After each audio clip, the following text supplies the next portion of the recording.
Macedonia.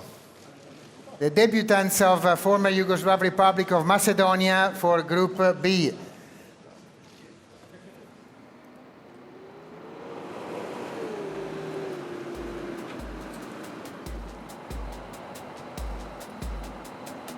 Камиони, пенкала и фломастери потроши Македонија шкрткајќи по календарите, додека една фудбалска селекција влезе помеѓу избраните.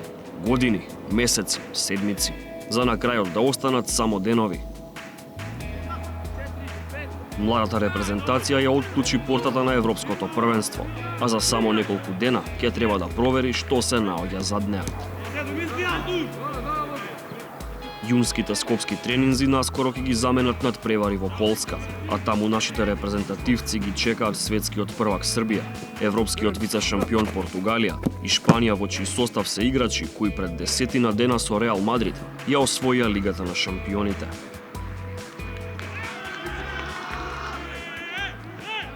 Атмосферата е на одлично ниво, како и секогаш. Тешка група, знаеме дека се сите тешки противници.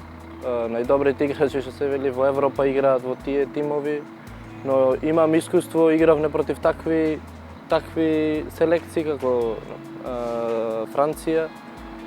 Искрено само треба да се спремиме максимално и да дадеме максимум и мислам дека ќе ги потврдиме тие надпревари со Шкотска, со Франција, исто да го потврдиме и на тие надпревари со Шпанија, Србија и Португалија. Премата кај сите, како и кај мене, кај сите играчи е позитивна, значи идеме да се докажуваме, да покажеме дека можеме да се носиме и со тие играчи што се од висока класа, нели? Така и јас како одбрамен играч, значи ми е прво чест да играм против тие играчи, а нормално дека сите играчи имаат свои слаби страни, така да јас лично би се потрудил да им дозволам да ги покажат слабите страни, а не јаките страни. Групата силна, но во нашиот табор има човек кој знае како се надмудруваат големи екипи. На своја кожа почувствуваа француските звезди. Според имињата на противниците, но и според фудбалерите, нели, кои играат за репрезентациите на Шпанија, Португалија и Србија, можеме да кажеме не само дека е најсилна, туку и најатрактивна група на Европското првенство. Мислам дека спремни и подготвени ќе дочекаме тоа Европско првенство. Македонија е дебитант, а клубовите на македонските репрезентативци можеби не се звучни како оние во кои играат противниците. Но една работа се чини ја прави оваа екипа посебна. Имаме добар колектив, сите заедно, типска игра играме и тоа ме понесуваат и тоа ме прави секогаш среќен и ми дава поттик за се подобри резултати.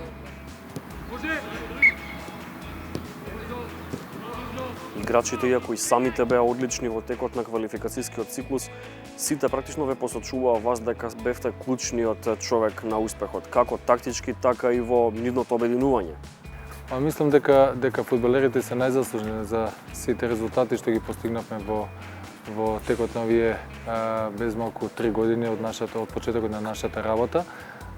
Мислам дека пред се со својот однос кон македонскиот дрес, момците покажа дека имаат квалитет и потенцијал да бидат на раме уз раме со најдобрите во Европа, што нели го потврдија со самиот пласман на Европското. Играчите, семејствата, блиските, но и целата земја едва и чекаат првпат да ја слушнат химната на едно европско првенство. Некои не ги пропуштаат ниту тренинзите. Од мали години го знам Кире, во истото основно училиште учевме. Малку сум постар од него, така да сум го гледал и во помалите генерации уште од Охрид и кога се пресели во Скопје и почна своите фудбалски денови во работнички и во репрезентацијата U27 сега го пратам буквално од 5-6 години, од кога почна да игра, од кога почнавме да играме во тие школски дворови, ќе ги поддржуваме, како што кажав, ќе одиме и таму. Мала група сме, фамилијата негова и неколку другари вака, и неговата девојка, ама ќе ги бодриме и се надеваме на чудо, зашто да не.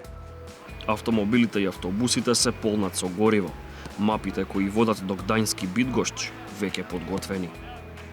Фудбалот е убав затоа што секогаш нуди нова шанса, вели подзаборавениот холандски тренер Хуб Стевенс. Македонија безмалку 25 години чекаше да прати своја фудбалска репрезентација на една голема фудбалска смотра. Но момците кои што тоа и го овозможија, овие момци, велат дека допрва ќе покажат дека понекогаш од подзаборавените работи знаат да се изродат најубавите нешта.